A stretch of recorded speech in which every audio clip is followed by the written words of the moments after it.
السلام علیکم۔ کھانے پینے کے احکام تفصیل میں کہہ دو، میں تو اس وحی میں جو میری طرف آئی ہے کسی کھانے والے پر کوئی چیز جسے وہ کھاتا ہے حرام نہیں پاتا سوائے اس کے کہ وہ مردار ہو یا بہایا ہوا خون یا سور کا گوشت، اس لیے کہ یہ سب ناپاک ہے، یا اللہ کی نافرمانی کرتے ہوئے اللہ کے نام کے سوا کسی اور کے نام کا ذبیحہ۔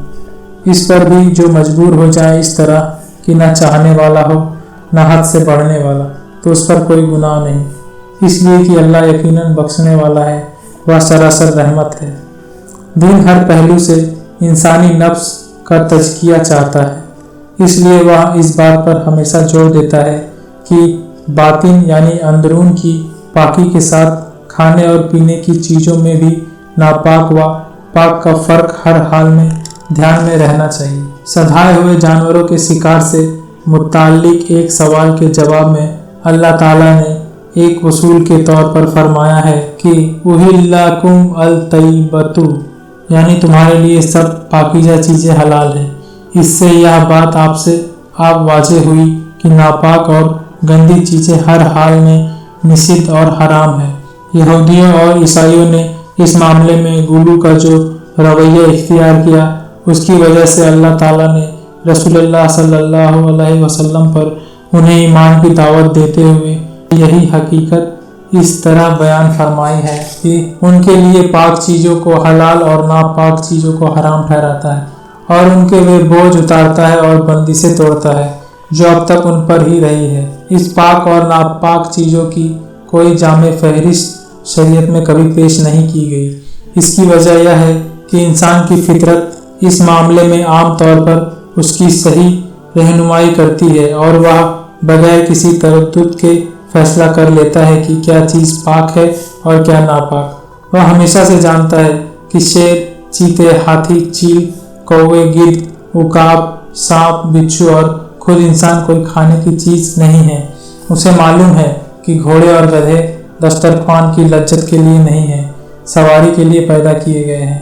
ان جانوروں کے پیشاب و پخانہ کی گندگی سے بھی وہ پوری طرح واقف ہے۔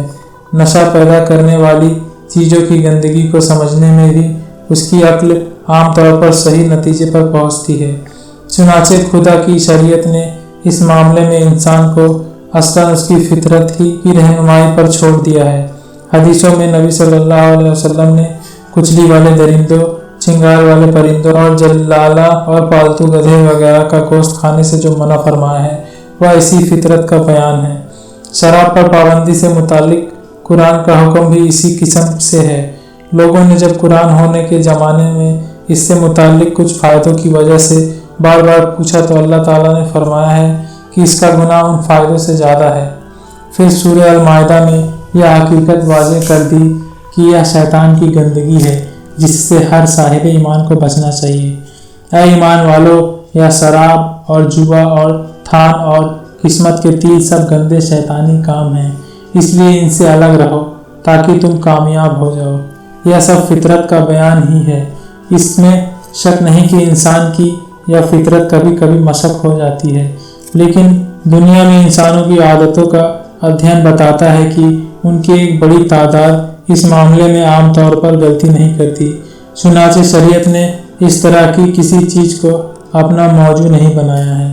اس سلسلے میں شریعت کا وشے صرف وہ جانور اور ان کے متعلق چیزیں ہیں جن کے حلال و حرام ہونے کا فیصلہ تہا عقل و فطرت کی رہنمائی میں کر لینا انسانوں کے لیے ممکن نہ تھا۔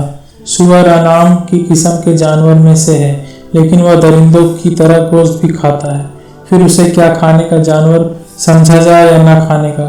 وہ جانور جنہیں ہم ذبح کر کے کھاتے ہیں اگر ذبح کے بغیر مر جائیں تو ان کا حکم کیا ہونا چاہیے؟ ان جانوروں کا خون کیا ان کے پیشاب اور پخانہ کی طرح ناپاک ہے، یا اسے حلال اور پاک کہا جائے گا؟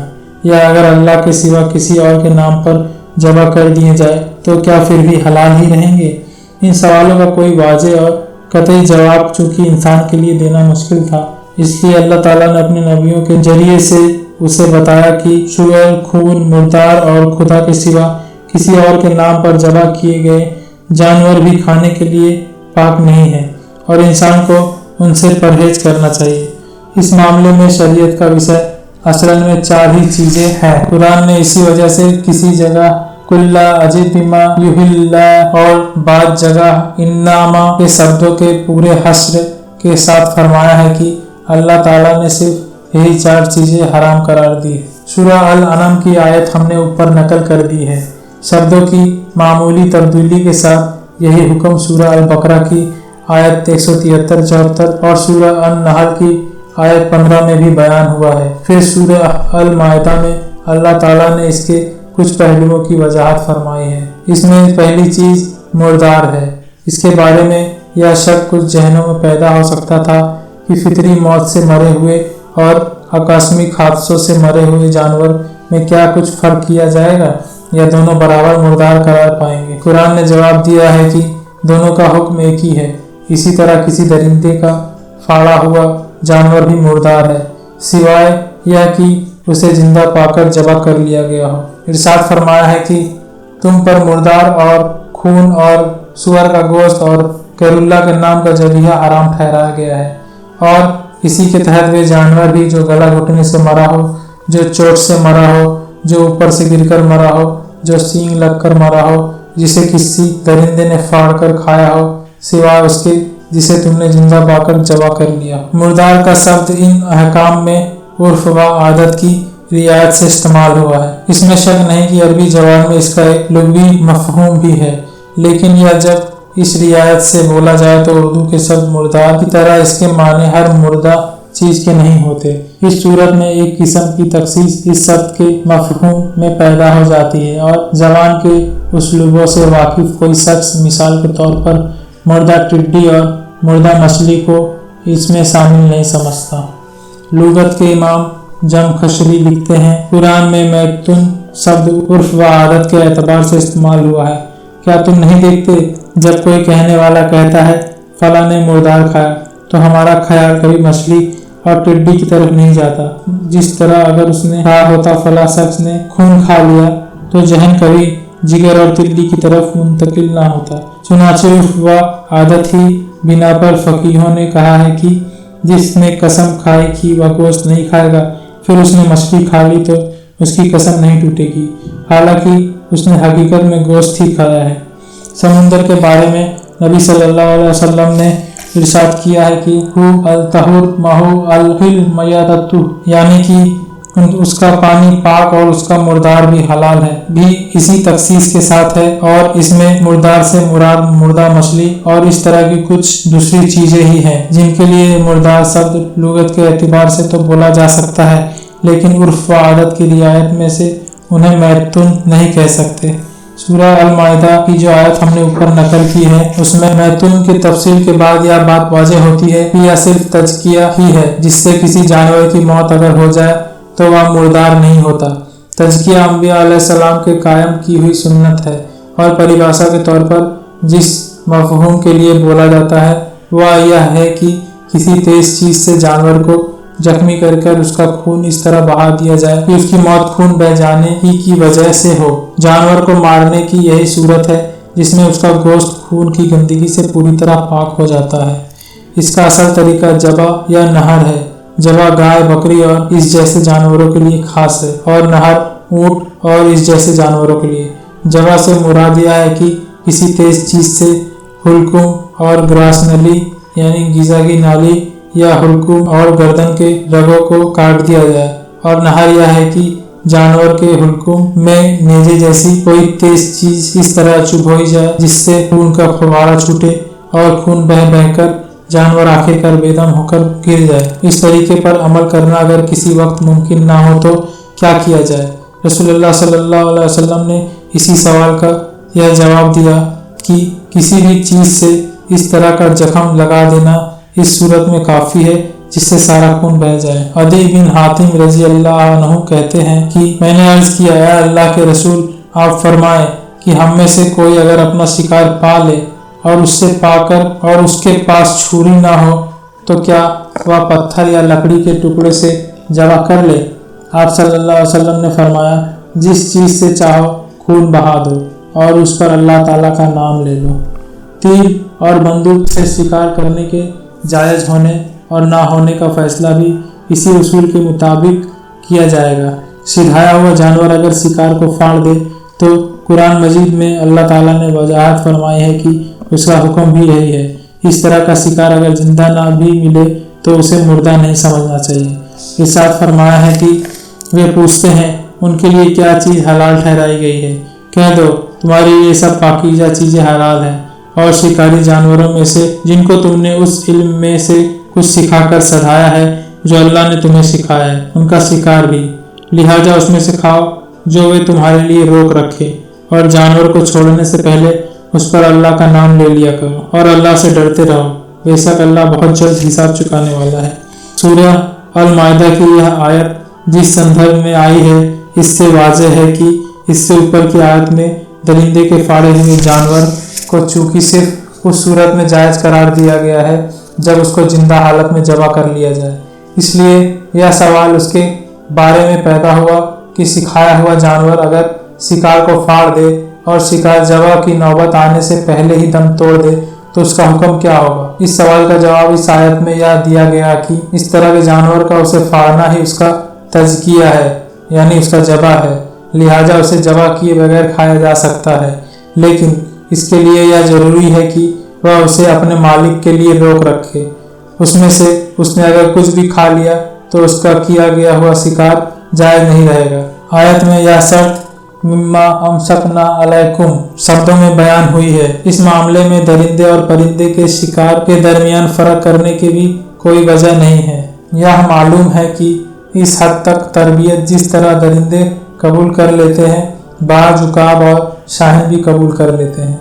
नबी सल्लल्लाहु अलैहि वसल्लम ने कुरान का यह मकसद इस तरह वाज़ेह फरमाया है, तुम जब अपना कुत्ता छोड़ते हो तो अल्लाह का नाम लेकर छोड़ो, अगर फिर देखो कि उसने शिकार को मारा नहीं तो अल्लाह का नाम लेकर ज़बह कर लो, और अगर देखो मार डाला है मगर उसमें कुछ खाया नहीं तो तुम उसे खा सकते हो, इसलिए कि यह उसने तुम्हारे लिए रोक रखा है। लेकिन अगर खा लिया हो तो उसे खाना जायज़ नहीं है, क्योंकि यह फिर उसने अपने लिए रोका है। और अगर दूसरे कुत्ते भी अपने कुत्ते के साथ इसी तरह देखो कि उन्होंने शिकार को मार दिया है और उसको खाया नहीं है तो ना खाओ, इसलिए कि तुम नहीं जानते कि उनमें से किसने मारा है। आयत में मैथुन के बाद दूसरी और तीसरी चीज़ बहाया हुआ खून और सुअर का गोश्त है। इनमें से सुअर के गोश्त का मामला तो किसी वजाहत का मोहताज नहीं है।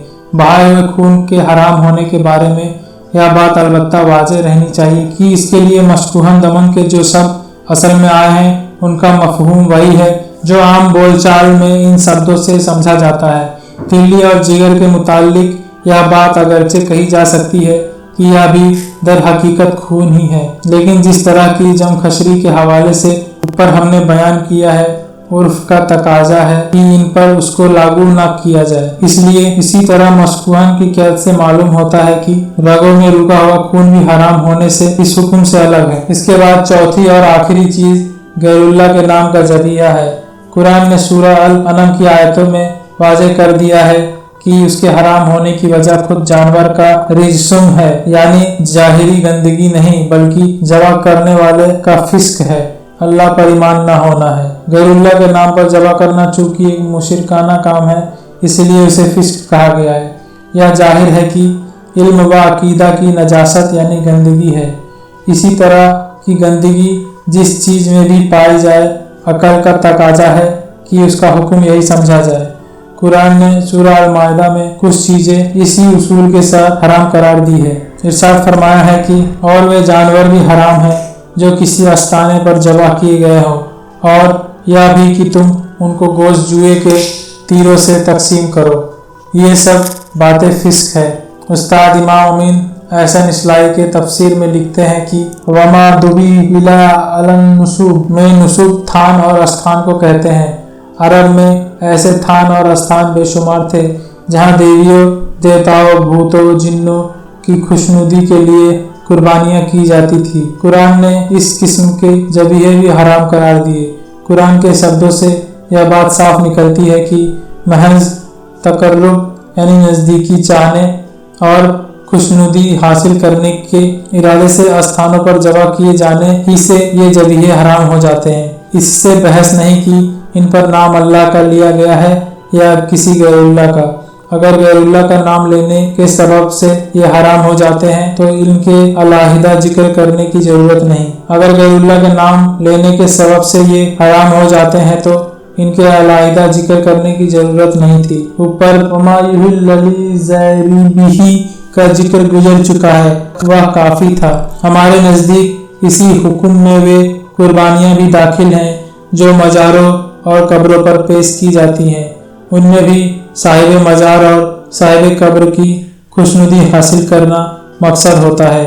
जबा के वक्त नाम चाहे अल्लाह का लिया जाए या साहिब कब्र व मज़ार का, उनके हराम होने में दखल नाम को नहीं बल्कि मकाम को हासिल है। वह तस्तक़सिमू बिल अज़लाम में अस्तक़साम के माने हैं हिस्सा या किस्मत या तकदीर मालूम करना। अज़लाम जुए या फाल के तीरों को कहते हैं। अरब में फाल के तीरों का भी रिवाज था जिनके जरिए से वे अपने दावे के मुताबिक गैर के फैसले मालूम करते थे, और जुए के तीरों का भी रिवाज था जिनके जरिए से वे गोश्त या किसी चीज़ के हिस्से हासिल करते थे। हम सूरह अल बकरा की तफसीर में शराब और जुआ के तहत बयान कर आए हैं कि अरब शराब पीने की मजलिसें लगाने, शराब के नशे में जिसका ऊँट चाहते जबा कर देते, मालिक को मुंह मांगे दाम देकर राजी कर लेते, फिर उसके गोश्त पर जुआ खेलते। गोश्त की जो ढेरियां जीतते जाते उनको घूमते, खाते, खिलाते और शराबें पीते, और कभी कभी इसी बदमस्ती की हालत में ऐसे ऐसे झगड़े खड़े कर लेते थे कि कबीले के कबीले बरसों के लिए आपस में गुत्थम गुत्था हो जाते और सैकड़ों जाने हलाक हो जाती। मुझे ख्याल होता है कि यहाँ तस्तक़सिमू बिल अज़लाम से यही दूसरी सूरत मुराद है। वह जबीहा जिस पर गैरुल्लाह का नाम तो नहीं लिया गया लेकिन अल्लाह का नाम भी नहीं लिया गया है, वह भी इसी के तहत है। कुरान मजीद में इसको उसी तरह फिस्क करार दिया गया है जिस तरह बिही को करार दिया गया है। सूरह अल अनम में जानवरों से मुताल्लिक पहले अरब के कुछ अंधविश्वासों की तरदीद करते हुए फरमाया है कि और तुम उस जानवर को न खाओ जिसे अल्लाह का नाम लेकर जबा न किया गया हो, बेशक यह फिस्क है और ये शैतान अपने साथियों को उकसा रहे हैं ताकि वे तुमसे झगड़े। और तुम्हें मालूम होना चाहिए कि तुम लोगों ने अगर इनका कहा माना तो और तुम भी मुशरिक हो जाओगे। जबीहा और शिकार पर यह अल्लाह का नाम ना लेना ऐसे फिस्क क्यों है कि इसके नतीजे में जानवर मा युहिल्ला लिगैरि अल्लाहि बिही के हुक्म में दाखिल हो जाए। उस्ताद इमाम इसके सबब बयान करते हुए लिखते हैं, अव्वल यह है कि अल्लाह का नाम और उसकी तकबीर के बगैर जो काम भी किया जाता है वह, जैसा कि हम आयत बिस्मिल्लाह की तफसीर में वाज़ेह कर चुके हैं, बरकत से खाली होता है। खुदा की हर निमत से ख्वाह वह छोटी हो या बड़ी, फायदा उठाते वक्त जरूरी है कि उस पर अल्लाह का नाम लिया जाए ताकि बंदों की तरफ से उसके इनाम व एहसान का एतराफ़ व इकरार हो। इस एतराफ़ व इकरार के बगैर कोई शख्स किसी चीज़ का इस्तेमाल करता है तो उसका यह इस्तेमाल गासिबाना है और गसब है, यानी जबरदस्ती किसी का हक या माल छीन लेना से कोई हक कायम नहीं होता, बल्कि यह जसारत और ठिठाई है जो खुदा के नज़दीक सज़ा का मुस्तहिक बनाता है। दूसरा यह कि एहतराम जान का यह तकाजा है कि किसी जानवर को जबा करते वक्त उस पर खुदा का नाम लिया जाए। जान किसी की भी हो, एक काबिल एहतराम चीज़ है। अगर खुदा ने हमको इजाज़त न दी होती तो हमारे लिए किसी जानवर की भी जान लेना जायज़ न होता। यह हक हमको सिर्फ खुदा की इजाज़त से हासिल हुआ है। इस वजह से यह जरूरी है कि जिस वक्त हम उनमें से किसी की जान लें सिर्फ खुदा के नाम पर लें। अगर उन पर खुदा का नाम न लें या खुदा के नाम के साथ किसी और का नाम लें या किसी गैरुल्लाह के नाम पर इनको जमा कर दें तो यह उनकी जान की भी बेहुरमती है और साथ ही जान के खालिक यानी पैदा करने वाले की भी। तीसरा है कि इससे सिर्फ का एक वसी दरवाजा बंद हो जाता है। मजहबों की तारीख पर जिन लोगों की नज़र है वे जानते हैं कि जानवरों की कुर्बानी उनकी नज़र और उनके चढ़ावे को शुरू से इबादतों में बड़ी अहमियत हासिल रही है। इस अहमियत के सबब में मुशरिकाना मजहबों में भी इस पर बहुत जोर दिया गया है। जो कौम भी किसी गैरुल्लाह की अकीदत व नियाजमंदी में मुतालबा हुई उसने मुख्तलिफ शक्लों से इस गैरुल्लाह को राजी करने के लिए जानवरों की भेंट चढ़ाई।